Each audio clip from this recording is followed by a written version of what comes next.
For those that don't know me, my name's Becky Hemming and I'm the Delivery Manager at the East Gippsland Catchment Management Authority. Welcome. And I don't think there's anything more fitting than being at a bushfire recovery day and all smelling like smoke. So a great start from Alfie and I'm sure everyone enjoyed it. Sharing stories of nature recovery. It's wonderful to see everyone here today. And for those that don't know, there's about 180 people joining us online as well. So a great turnout and a lot of interest with a great lineup of speakers. This day today for me is about reflection, our experiences and our learning, particularly over the last 12 months. And I just wind back 20 years ago, I was here studying at Forest Tech. So it's all very close to home for me.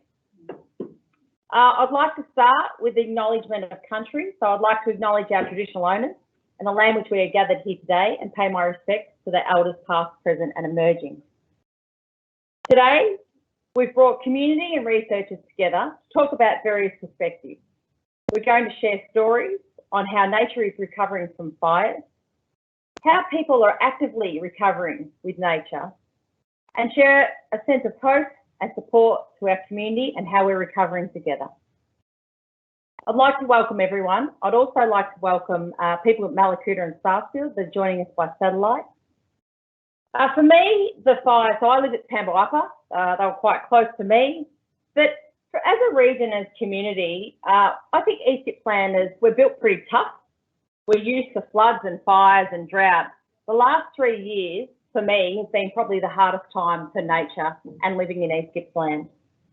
We're faced with one of the hardest, longest droughts we've seen, driest on record. A fire that burnt more than half of our region of East Gippsland. And then a global pandemic. Who would have thought? It has been a pretty tough year. Well, I think it's more than a tough year. It's been a tough 3 years. And East Gippslanders, as I said, we are built tough, but the last 12 months, I think we're definitely tougher. There's been a lot of character building time for all of us. I've got some housekeeping things that I'll just need to go through before we kick off. So firstly, it's a COVID safe event. So if you're coughing or sneezing, everyone will raise one eyebrow and look at you like they do in the supermarket. So if you need to do that or you've got COVID, get out now.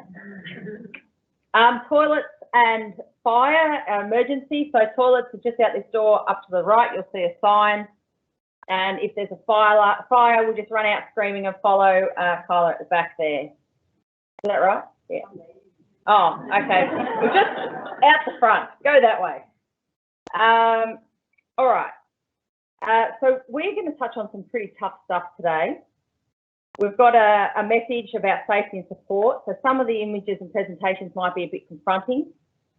Take your time. If you need to step out and get some fresh air, just go out the door. We also have some, have we got the slide? Good work. All right. I can't see that, so I'll just keep talking. There's also some contacts there that you can use. So we've got 6 sessions. You will be able to ask questions at the end of each session. To the virtual audience, there's a Q&A function on the right-hand side of the screen in Microsoft Teams. You should be able to use that and we'll make sure that the questions are passed through to the live audience today. We might not be able to get to everyone's question, but we'll do our best. There'll be breaks throughout the day, and if you need to stand up and just go to the edge of the room and move around. There's been a few changes to the program. Firstly, I'd like to welcome Carmel Flynn from Bushfire Recovery Victoria. Thank you. And Penny Gray was unable to make it today, so Pen won't be able to speak with us today. So I think we're right to kick off. Are we good? Yep, going well. So firstly, I'd like to welcome Kathy. Oh, Kathy, there she is. Kathy Thomas is from Glawak. Welcome. And Kathy's going to share with us Reading and Healing Country. There she is.